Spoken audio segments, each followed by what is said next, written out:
My name is Bob Turner. I'm a 30-year resident of Breezy Point here on the Rockaway Peninsula. I'm also the former congressman for this area, the 9th CD. Okay. And can you talk us through what happened that night? Well, we were expecting a storm. We were told there may be a tidal surge of 13 feet above mean tide level, and indeed there was. In this neighborhood, many people evacuated, a good many didn't. We're used to storms and bad weather, and the biggest problem here was fire. A fire destroyed a large area, destroying over 125 homes. The storm surge wiped out another 200 homes just on this peninsula. So it affected just about everyone here. I don't think there was hardly a home that escaped some damage. And by some damage, I mean damage in the $100,000 area and up. So it was quite extensive. And personally, what did you experience personally? We had a fairly newer house facing the ocean, well built, would have withstood a storm, perhaps some water damage. But what happened here is that we experienced a fire, which was an incredible conflagration that took out many acres and all those homes.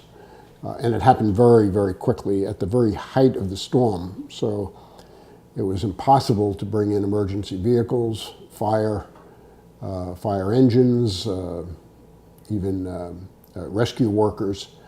So it was down to some individual efforts of scrambling and rescuing, and a lot of help, neighbor to neighbor. Our volunteers here did a spectacular job in saving life. As it turned out, not a single person was killed here in Breezy. How did you know when the fire started, and what happened at that point? As we were content to ride the storm out, and we were reading our Kindles by flashlight, when I detected a fireball that had appeared on the roof next door.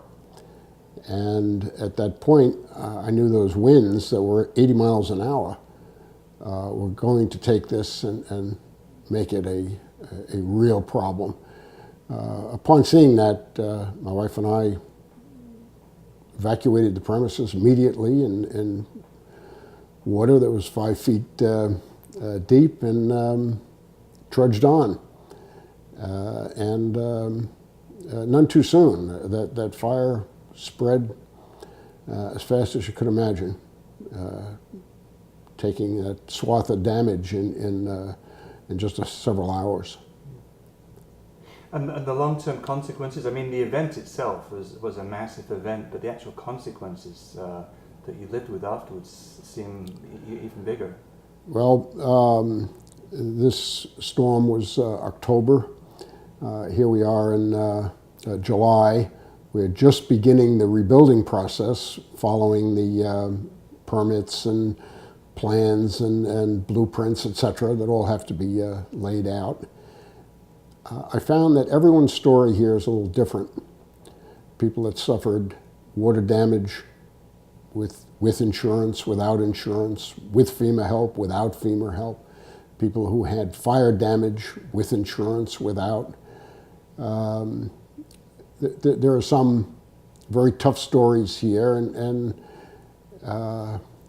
some are just major inconveniences.